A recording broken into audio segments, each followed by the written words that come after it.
Well, hello. Imagine walking into a branded, established thrift store and finding no shoe department. Not a bad one, not a small one, none. That's exactly what I found on a recent visit to the East Coast. And to me, that was a costly choice, but it was a choice. And then I'll contrast that with the best shoe departments, what they actually look like, and the numbers behind them. Because managed correctly, shoes can be one of the highest sales per square foot departments in your entire store. So as you watch, ask yourself, how does your shoe department stack up in your customer's eyes? And that's the key. So a quick note, if you're new here, this channel is dedicated to people who operate, manage, and oversee thrift stores. This isn't a thrift haul channel or a reseller channel. If you're a shopper or reseller, you're welcome to peek behind the curtain. This is built for the people making the place work. And my focus is adapting for-profit retail concepts that I learned over decades in that industry.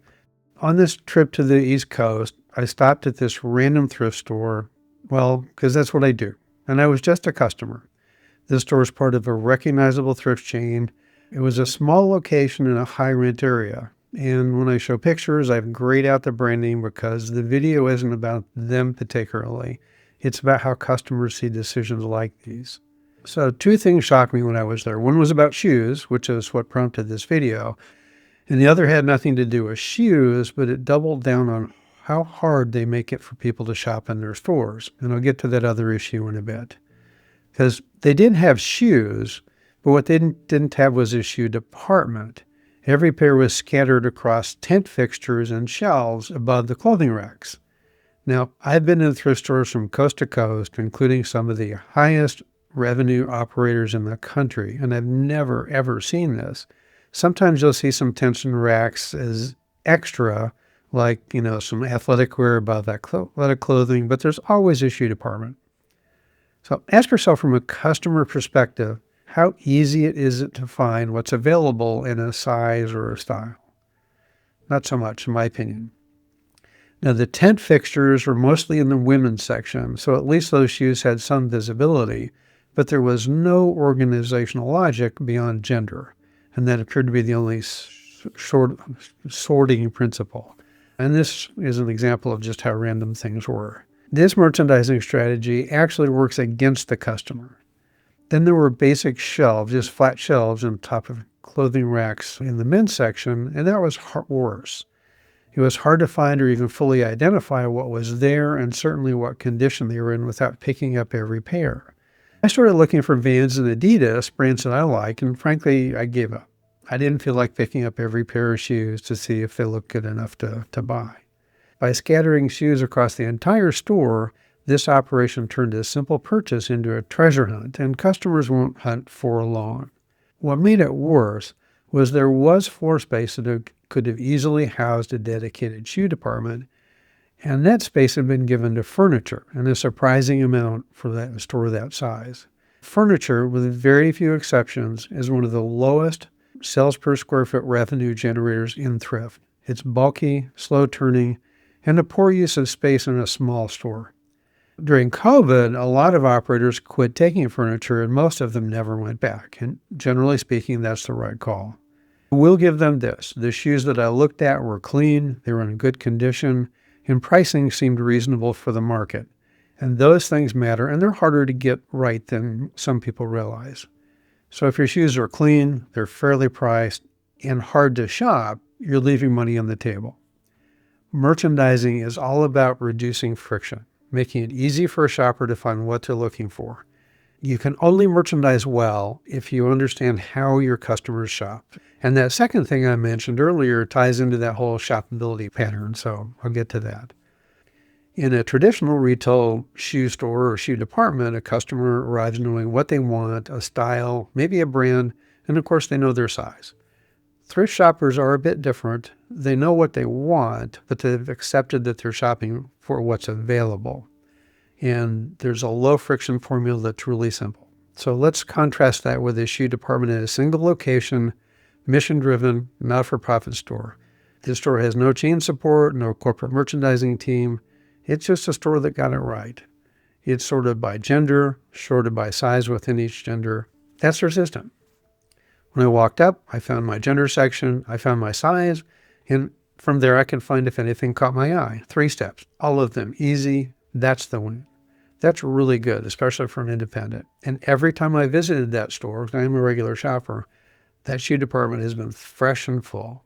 If you're a customer looking for a pair of shoes, which of these 2 stores are you more likely to find what you want? And if they're in the same neighborhood, which one are you more likely to visit? And then there's next level. What does it look like when a thrift store doesn't just run a good shoe department, but turns shoes into a destination? And it sounds like a stretch, but it isn't. One of my stores dominated that category, not just in its own building, but across every location in our organization. And here's what they did. That department looked like what I call grand opening ready every single day. Not most days, every day, month in, month out, year in, year out. They maintained a steady flow of donated shoes to the floor throughout the day. They did that by maintaining reserve bins of processed shoes ready to go to the floor to restock 3 or 4 times a day. And that discipline wasn't an accident, it was a decision. And here's the payoff. Over time, they built a local reputation. The community knew if they needed shoes, they should go there. Now, that kind of reputation is a traffic driver that compounds, because once they're in the door for shoes, they have a real chance to sell them something else. Smarter still, they banked excess donations heading into the slower winter season. Now, seasonal inventory management is underrated in thrift, but they planned for it. That combination, strong regular intake plus reserve for winter, made it possible to keep that department stocked and organized every day, all day, no exceptions. That's an actual picture of the department. The shoes are even colorized. Now, that is really next level merchandising. A little more labor, but the visual impact and shoppability are worth it. The key was maintaining that standard, because getting a shoe department there is a lot of work. Keeping it there is a little work done consistently. What made all of that work wasn't just a system, it was a culture. Keeping that department full, organized, and stocked wasn't something they did when there was a spare moment. It was how that store operated. So here's the payoff. The only department that matched that in sales per square foot was jewelry, and they were exceptional at that too. I can't take credit for this, but I did steal the idea and duplicate it. That manager had been doing this a long time before I came along. She'd identified a handful of departments that could drive incremental sales and destination traffic, and she kept an extra focus there consistently over time. Genius. Here's the underlying principle. A square foot costs the same regardless of what you put on it.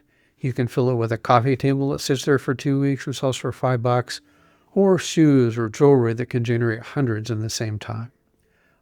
So ask yourself, what does your shoe department look like to a shopper, and how do you get it there? Like everything in thrift, it starts in the back room. So assuming a sufficient supply, and that's its own topic, prioritize shoe production so there's always a reserve ready to go to the floor, and keep quality up. I used to work with someone who loved to say, the store's only as good as the worst thing in it. Now, that might be a slight overstatement, but for a shoe department, it can be true. You still have to do the best you can with what you have. Once the back room's running right, merchandise for ease of shopping, commit 100% to restocking 2 or 3 times a day, without exception. Think lunch, soup change, clothes, and if it wasn't full of clothes, make sure it's full and open. Then never let stale product sit. Whatever your markdown or rejection schedule looks like, do shoes first, and have enough processed ready to go ahead of time to immediately refill what you pull. Stale inventory is the enemy of a high-performing department, any department. To push it even further, run occasional quality audits. Pull the weakest-looking pairs and replace them with better product. Just raise that bar. Again, consistency over time wins the game. It always does, and I cannot stress that one point enough. Consistency over time. So that second thing really frustrated me, and it's a pet peeve of mine.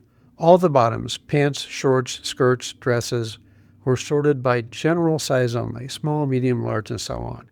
And there was no signage to explain how sizing was defined or where specific sizes were grouped.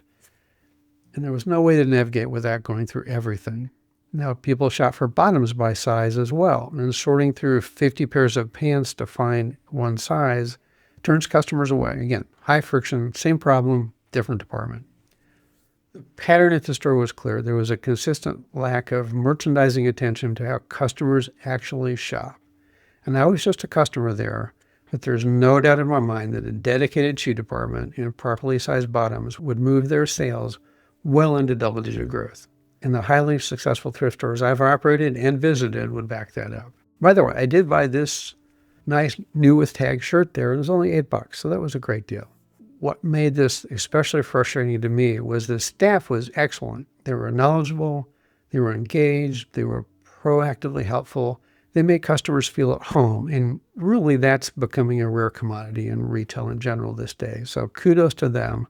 They deserve better systems. They aren't the ones making those layout choices, but they are the ones that are making some really good decision about what goes on the floor. I want to challenge you to walk your shoe department today, not as an employee, but as a customer. How shoppable is it? And is what's on the floor worth being there? And is it full? If the answer is no to any of those, you know exactly what to work on. So if this connected with you, subscribe for more videos on running better thrift stores and hit the like button. It goes a long way. Thanks, and thrift on.